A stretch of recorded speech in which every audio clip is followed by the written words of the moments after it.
Hola chicos, ¿qué tal? Les habla Lu. En este video vamos a ver cómo se resuelve el trabajo práctico en casa número 1 de Física 1, mediciones directas e indirectas. Por si todavía no viste la explicación de mediciones directas e indirectas, recomiendo que se comuniquen conmigo por el grupo de WhatsApp o por Discord y yo les paso las diapositivas que hice explicando eh, cuál es la diferencia entre mediciones directas e indirectas y cómo tomarlas. Fíjense que dice, se requiere previamente la lectura comprensiva, la teoría de errores, que está en el cuadernillo de laboratorio, y el TP1, así que una vez que hayan resuelto eso, sugiero que ahí recién vuelvan y vean este TP. Ahora sí, empecemos. La actividad número 1 es una actividad virtual con calibre y requiere acceder al siguiente link. Y pide, digamos, que accediendo desde una PC, nosotros modifiquemos el vernier a gusto, desde celular también se puede hacer. Y dice, en ambos casos se debe ir comparando lo que uno lee del instrumento con la medida que aparece en la misma imagen. Entonces, vamos al calibre virtual. Fíjense que nosotros tenemos el vernier móvil, vamos a agrandar esto, y nosotros, en la vida real, digamos, yo pondría algo acá en el medio para medir con el calibre, pero como no tenemos nada puntual, vamos a arrastrar el calibre hasta donde queramos, hasta donde nos pinte, vamos a ponerlo ahí. Y ahora vemos que dice 52,50. ¿Cómo es eso? Si nosotros miramos más de cerca la medida que estamos tomando 5 centímetros en la escala fija, 5 centímetros y 2 milímetros, poner. Entonces sería 52 milímetros hasta acá, y un poquito más, que no sabemos exactamente cuánto es. Entonces, mirando ahora el vernier y la escala fija de cerca, tenemos que ver estas líneas, las de la escala fija y las del vernier móvil, a dónde coinciden. Entonces busco, esta no coincide, esta tampoco, voy viendo, voy revisando todas las líneas, fíjate que esta parece que casi, pero no. Pero esta sí coincide, y esta es la división, aunque acá diga 5, es la décima división, porque tiene 20 divisiones del vernier. Entonces sería 1 acá, 2, 3, 4, 5, 6, 7, 8, 9... Ah, contemos, está bien. 0, 1, 2, 3, 4, 5, 6, 7, 8, 9, 10. Esta es la décima división de 20 líneas que tiene la escala móvil.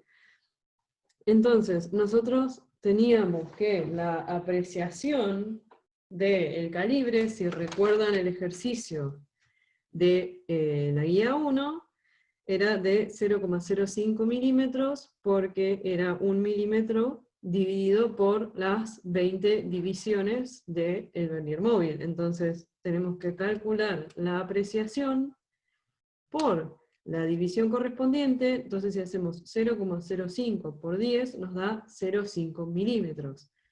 Y eso es lo que nosotros le tenemos que sumar a los 52 que ya medimos. Entonces fíjense que cae en 52,5 acá. Y es la medida que nos dio el calibre. Así se hace el primer ejercicio. Y se puede hacer con cualquier medida que ustedes quieran tomar. Aconsejo que si van a entrar a este trabajo práctico, no usen todos la medida del video, sino que practiquen tomar sus propias medidas. Y si tienen un calibre que pueden usar uno real, hasta es mejor. Ahora, en el ejercicio 2 dice, se desea determinar la masa de una tuerca en dos balanzas distintas. La primera tiene una apreciación de 0,0001 gramos e indica una masa de 3,3219 gramos en la pantalla, en la balanza digital, por lo que la medición final se expresa como tanto. ¿Cuál es la medición esperada para una balanza con 0,1 gramos de apreciación? Entonces vamos acá. Acá lo tengo. Fíjense que la medida que nosotros habíamos tenido originalmente era 3,3219, porque la apreciación de la balanza era de 0,0001 gramo. Ahora, si la apreciación es de 0 a 1 gramo, estas últimas cifras no las podemos tener en cuenta en la medida, porque la última cifra incierta, o sea, la cifra incierta de acá, de la medida, la única cifra significativa del error, tiene que corresponderse con la cifra incierta de la medida. Entonces, esta es la certera, esta es la incierta, nosotros vamos a tener que truncar acá el número. En caso de que este número de acá fuera 5 o más grande, este número lo hubiéramos redondeado a un 4. Pero como es un 2, nos queda 3,3 más menos 0,1 gramos. Cualquier cosa, si este concepto no les queda claro, vuelvan a repasar la teoría de errores y cualquier duda que tengan me avisan. Luego, el ítem 3 dice, con un termómetro medir la temperatura de su cuerpo e informarla expresándola correctamente con su correspondiente incerteza. Entonces, recomiendo que tomen la temperatura de su cuerpo. En este caso yo consideré que se usaba un termómetro digital y la temperatura me dio de 37,50. Ojo, a ver. Eso les quería aclarar. Cuando yo la tomé, a mí me dio de 37,50 en el display del termómetro electrónico. Entonces, acá la incertidumbre, digamos, el error es de 0,01. Pero, si a mí me hubiera aparecido esta medida en la pantallita de 37,0, no tengo esta última cifra significativa, digamos, la cifra incierta. Entonces, ahí hubiera expresado el error como 0,1. O sea, fíjense que como esta cifra es incierta, esta cifra también podría haber sido 5 o cualquier otro número y hubiera seguido teniendo el mismo error. Así como acá, fíjense que el termómetro me está midiendo con mucha más precisión, en este caso, la temperatura que acá. Luego, en el ítem 2 dice, ¿tiene sentido medir con la apreciación del termómetro que utilizó la temperatura de un horno de fundición del tungsteno, sabiendo que este funde a aproximadamente 3.400 grados centígrados? Comparar los errores relativos de ambas mediciones y sacar las conclusiones a partir de ellos. Ahora, yo contemplé, digamos, este ejemplo de acá era para mostrarles cómo era la cuestión de las cifras significativas, de nuevo. Pero en realidad mi termómetro decía 37,5, entonces mi temperatura era 37,5 más menos 1. Y yo, si considero que mido la temperatura de un horno de 4.300, más menos 0,1, ojo que este 0,0 hay que ponerlo, si este error es el que nosotros estamos tomando en cuenta, calculo el error relativo como el error absoluto sobre la medida, y fíjense que el error relativo para la persona me queda en la magnitud de por 10 a la menos 3, y para el horno me queda por 10 a la menos 5, o sea, es 2 órdenes de magnitud más chico. Entonces, ¿qué digo yo? Si el error relativo de la persona es mucho más grande que el del horno, fíjense, el del horno es tan chiquitito, digamos, que para la fundición de tungsteno, un error de 0,1 grados centígrados es despreciable, o sea, no afecta la capacidad del horno para fundir tungsteno si este funciona a 4.300,1 grados centígrados o a 4.299,9 grados centígrados. En cambio, 0,1 grados centígrados de diferencia en la medida de temperatura de la persona sí puede tener más importancia, digamos. Uno puede definir si tiene fiebre o no. Pero si vos estás fundiendo tungsteno, esa diferencia la verdad que se te va a fundir igual el tungsteno. Ahora vamos con lo que son las mediciones indirectas. El ejercicio 4 dice, medir los lados de una hoja rectangular con una regla milimetrada, o sea, una regla común. Asegurarse que los lados estén en el rango de la medida de la regla, se puede recortar de ser necesario. ¿A qué se refieren con esto? Ustedes, en este caso de mediciones indirectas, no midan una hoja 4 con una regla de 15, usen una regla de 30, sino corten la hoja para que sea más chica. ¿Por qué? Porque si usan una regla más corta que el lado, para hacer varias mediciones, ustedes acumulan más error en realidad, y se les complica más hacer este ejercicio. Entonces dicen que les conviene cortar la hoja más chiquita en todo caso. Entonces, luego dice, informar las medidas de los lados y a partir de ellos calcular el área de la hoja.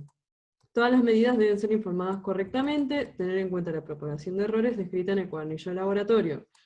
Nuevamente, ahora que estamos hablando de mediciones indirectas, tenemos propagación de errores por, digamos, la combinación de mediciones directas, así que si no tienen claro este concepto, vuelvan a repasar. Entonces, las medidas que yo tengo de la hoja A4 en este caso, medido con una regla de 30 centímetros, es 21,1 centímetros de ancho por 29,6 centímetros de altura. Nuevamente medido con una regla milimetrada de 30 centímetros. Aclaren con qué miden, chicos. Entonces, el ancho, o W como le puse, es 21,1 más menos 0,1 centímetros, porque el error de la regla es de 1 milímetro. La altura es 29,6 más menos 0,1 centímetro. Entonces, si el área es ancho por altura, A', digamos, A es igual a W por H. Entonces, A va a ser A' más menos delta A, ese error. Entonces, A' va a ser W' por H'. O sea, directamente multiplico por las medidas que yo tengo acá, me da este número. Luego, como es una multiplicación, yo tengo que plantear que el error relativo de A es igual a la suma de los errores relativos del ancho y de la altura. Entonces, me termina quedando, cuando paso de la prima multiplicando del otro lado, me queda que delta A es igual a A' por el error relativo de W más el error relativo de H. Yo ya calculé A' acá arriba, entonces lo meto acá, y meto los datos que yo tengo, digamos lo que yo medí con la regla, y me da que delta A es 5,07 centímetros cuadrados, ¿sí? Porque es área. Y como es error absoluto y el error de la medida, nosotros lo tenemos que redondear a una única cifra significativa, entonces en lugar de ser 5,07 centímetros cuadrados, lo redondeamos a 5 centímetros cuadrados. Entonces ahora pienso, si esta es mi cifra incierta, yo no puedo expresar esta parte de la medida de A', entonces yo voy a tener que redondear acá en el 4. Entonces expreso mi resultado finalmente con que el área es igual a 625 más menos 5 centímetros cuadrados. Luego, el ejercicio 5 dice, si se desea conocer la masa de una bolita de acero utilizando una balanza con apreciación de 0,1 gramo, disculpen, el 5 creo que está resuelto acá abajo, sí. Entonces el 5, mírenlo en la resolución, chicos, ¿sí? Vamos con el 6. Teniendo en cuenta lo anterior, para esto hagan el ejercicio 5, ¿sí? O sea, vamos a verlo muy rapidito. Fíjense que dice, ustedes quieren medir la masa de una bolita de acero utilizando una balanza con una precisión de 0,1 gramos, pero la masa de la bolita es menor que la apreciación. ¿Qué quiere decir esto? Si yo pongo una bolita en la balanza, a mí me va a aparecer 0 gramos, y en realidad la bolita no pesa 0 gramos, ¿sí? Entonces yo en realidad tendría que pesar varias bolitas iguales juntas y dividir ese peso por la cantidad de bolitas que yo puse. Y cuantas más bolitas yo mida y ponga juntas, mayor va a ser el peso, menor va a ser el error relativo de esa medida, ¿sí? Porque la apreciación de la balanza no cambia, siempre va a ser 0,1 gramo en este caso. La apreciación de la balanza está dictada, digamos, por el número que a mí me tira en la pantallita o por la mínima división de la escala de medición, digamos, que uno puede apreciar con los ojos, las niñitas que aparecen en el círculo, digamos, donde están los números de la balanza. Entonces, ahora sí, teniendo en cuenta eso, ¿con qué técnica se podría medir el espesor de una hoja utilizando una regla milimetrada y la regla de propagación de errores? Esto les debe sonar en la guía 1, al ejercicio que se hizo con una pila de monedas, donde lo que nosotros hacíamos era medir la altura de la pila de monedas, sacar la cantidad de monedas y calcular entonces qué ancho o qué alto, digamos, tenía una moneda sola. Acá es la misma idea, ustedes tienen que medir un toco de hojas, y ese toco de hojas, sabiendo cuántas hojas son, tienen que dividirlo. Ahora, ¿qué ocurre en este caso?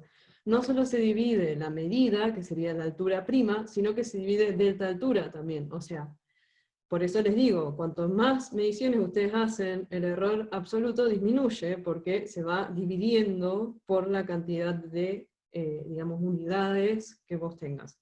Entonces, cuantas más hojas tenga el toco ese que ustedes estén viendo, la pila de hojas, más chico les va a dar el error después, porque van a estar dividiendo el error, digamos, de 0,1 1 centímetro, o sea, de 1 milímetro por la regla milimetrada, por la cantidad de hojas. A ver si acá tengo... ignoren eso. ¿Dónde está? El 6. Bueno, les doy un ejemplo de una compañera. Ella lo que hizo fue medir una pila de 300 hojas. Chicos, por favor, no copien esto, no hagan su propia pila de hojas. Es una pila de 300 hojas, y ella dijo, bueno, a mí una pila de 300 hojas tiene una altura de 3,6 centímetros, lo que ella pudo medir con la regla. Entonces, lo que hizo fue dividir ese 3,6 por 300 y decir, bueno, una hoja entonces mide 0,012 centímetros, ¿sí? ¿Y cuánto es el error? Si el delta R, o sea, el error de la regla era 0,1, eso ahora hay que dividirlo por 300, y quedó que el error era de 0,0003 centímetros. Entonces ahora, esto y esto tienen que estar expresados con la misma cantidad de cifras significativas, y entonces le tienen que agregar un 0 acá, porque sería 0,0120, porque ese 0 es esta cifra incierta de acá, ¿sí? Luego, el ejercicio 7 dice, el tiempo de reacción es aquel tiempo que surge de la diferencia entre un estímulo recibido por una persona y su reacción. Es importante conocerlo para hacer experimentos que involucren mediciones del tiempo. Hay numerosas formas de conocerlo, siendo una de ellas la siguiente. Iniciar un cronómetro y detenerlo a los 10 segundos. Repetir 5 veces. Bien, entonces vamos de nuevo. Fíjense que si ustedes, cuando nosotros hablamos de, a ver, les voy a tirar un término. Cuando nosotros hablamos de, acá el tiempo de reacción, dice iniciar un cronómetro y detenerlo a los 10 segundos. Acá el error que ustedes van a tener no va a ser un error sistemático, o que digamos sería un error del cronómetro en sí, sino que el error va a ser de ustedes, va a ser un error del operador en este caso. Un error experimental. Y cuando lo detienen a los 10 segundos le dan un poquito más que 10 o un poquito menos que 10, entonces ustedes no van a tener una cantidad, digamos, un error que ustedes se lo puedan restar o sumar a todas las medidas que tomaron y decir, listo, ya está todo perfecto, sino que ese error experimental de ustedes no se puede compensar.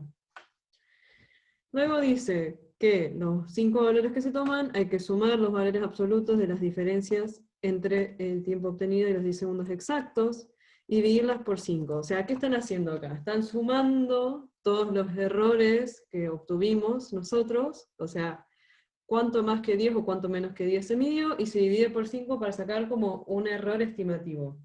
Entonces, ¿qué tiene esto? Si ustedes hacen más que 5 medidas, van a estar promediando más medidas que probablemente van a acercarse más entre sí, y estadísticamente se van acercando más a lo que sería como el error real, no sé si real, pero un promedio, por así decirlo, del error que ustedes cometen todas las veces que paran el cronómetro, ¿sí? Entonces dice, de este modo se estimará el tiempo de reacción, el cual es generalmente mayor que la apreciación del instrumento. Fíjense, el error nuestro siempre va a ser más grande, por lo general, pero casi siempre va a ser más grande que la apreciación del instrumento. Sería incorrecto utilizar la apreciación del instrumento de 0,01 segundos para la expresión de la incerteza, porque el error que nosotros cometemos en apoyar el dedo y apagar el cronómetro va a ser más grande que 0,01 segundos, y si no, tienen alto tiempo de reacción. Entonces, fíjense que lo que yo planteé acá fue decir, sacar la diferencia entre las medidas que yo tomé cuando paré el cronómetro y restarle los 10 segundos, que sería lo ideal, y sacar por cuánto yo le había errado. Entonces le había errado por más 0,03 segundos. Después le había errado, fíjense, por menos 0,04 segundos, y así. Entonces yo sumé estos 5 valores, y los dividí por 5, y me dio que el error era de 0,02 segundos, como en promedio, ¿sí? Entonces fíjense que mi medio de 0,02 y el error de apreciación era de 0,01. Pero esto fue, digamos, porque justo le pegué en estas 5 mediciones y me dio muy cerca. En realidad probablemente les dé más grande. Pero lo importante es que no les dé 0,01. Eso es lo que ustedes tienen que llevarse de acá. Y el ejercicio 8 pide la construcción de un péndulo y les dice tomar un objeto de cierta masa, un corcho, una tuerca, y atarlo al extremo de un hilo. Atar el otro extremo del hilo a un soporte fijo de manera que el objeto quede suspendido. Tiene un link a un GIF. Fíjense que va y viene. cada vez que va y viene, digamos, que hace whip, whip, esa es una oscilación. O sea, la oscilación no es solo cruzar, sino que la oscilación es cuando vuelve a su punto de partida una vez. Entonces, 1, 2, 3, 4, ¿sí? Acá en este GIF nosotros vemos 4 oscilaciones. Entonces, el periodo es el tiempo que tarda en completar una oscilación, o sea, el tiempo que tarda en el objeto, que se encuentra inicialmente en cierto punto de su movimiento, para regresar al mismo, con el mismo sentido de la velocidad. Entonces, por ejemplo, desde que se lo suelta hasta que regresa a la misma posición. Entonces dice que midan el periodo del péndulo que ustedes hayan armado, e informar la medición suponiendo un tiempo de reacción de 0,2 segundos. Entonces, ¿qué quiere decir esto? Ustedes van a medir el periodo del péndulo y van a informar este error. Entonces, después pregunta, ¿cómo podría mejorarse la precisión de la medición? Nuevamente, se puede mejorar la precisión de la medición tomando mayor cantidad de medidas. O sea, si yo mido, volvamos al GIF, una oscilación, y le sumo el error, probablemente sea un error bastante grande. En cambio, si cuento 1, 2, 3, y sigo contando oscilaciones, cuantas más oscilaciones yo cuente, más chico va a ser el error, porque en general me voy a estar acercando más al valor real de la medida, ¿sí? A medida que yo voy promediando esos errores. Cualquier cosa, si este concepto no se entiende, avísenme y lo vuelvo a explicar más en profundidad. Pero de todos modos, para cerrar, les vuelvo a recomendar que lean la teoría de errores. Y ya con esto estaría terminado el primer TP de laboratorio, porque después ya acá está la resolución del ejercicio 5. Así que sugiero que vayan a revisarlo y mucha suerte, chicos, con la presentación del TP.